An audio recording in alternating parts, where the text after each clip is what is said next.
नमस्कार। अब मैं आपको पाकिस्तान की मिस इन्फॉर्मेशन कैंपेन के बारे में अवगत कराऊंगी। पहला, पाकिस्तान ने यह क्लेम किया कि उसने अपने JF-17 से हमारे S-400 व ब्रह्मोस मिसाइल बेस को नुकसान पहुंचाया, जो कि बिल्कुल गलत है।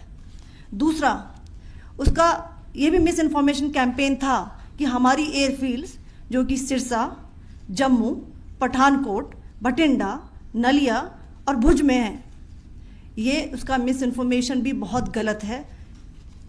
तीसरा, पाकिस्तान के मिस इन्फॉर्मेशन कैंपेन के मुताबिक हमारे एम्यूनिशन डम्प्स जो चंडीगढ़ और बियास में है उसका डैमेज हुआ, यह भी बिल्कुल गलत है।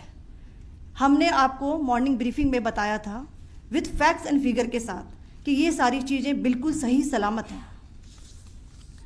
अब मैं आपको बताना चाहती हूँ कि पाकिस्तान के एक प्रेस कॉन्फ्रेंस में ये बात की गई थी कि उनके सीनियर मिलिट्री ऑफिसर्स जो कि पूरी तरह से ये भ्रामक हैं और तथ्यों से दूर हैं कि पाकिस्तान की ओर से ये झूठा आरोप भी लगाया जा रहा है कि भारतीय सेना ने मस्जिदों को नुकसान पहुंचाया।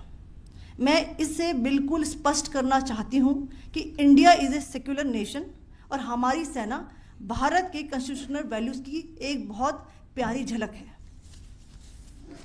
इंडियन आर्म्ड फोर्सेस ने पाकिस्तान को बहुत भारी नुकसान पहुंचाया, उनके मिलिट्री इंफ्रास्ट्रक्चर्स को, चाहे वो लैंड एसेट्स हों या फिर उनके एयर एसेट्स। यही नहीं, इंडियन आर्म्ड फोर्सेस ने पाकिस्तान की एयरफील्ड्स स्कर्दू, जकोबाबाद, सरगोदा और बुलारी को बहुत नुकसान पहुंचाया।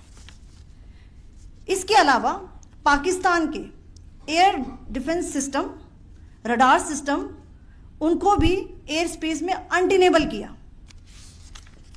यह भी बताना चाहती हूं कि लाइन ऑफ कंट्रोल के पास पाकिस्तान के command and control logistic installations और उनके मिलिट्री इंफ्रास्ट्रक्चर्स, मिलिट्री पर्सनल्स का इतना भारी नुकसान हुआ कि पाकिस्तान की ऑफेंसिव व डिफेंसिव कैपेबिलिटी को नष्ट कर दिया गया।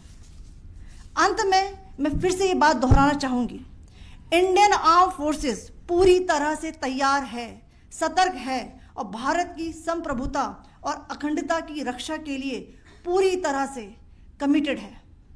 धन्यवाद। जय हिंद।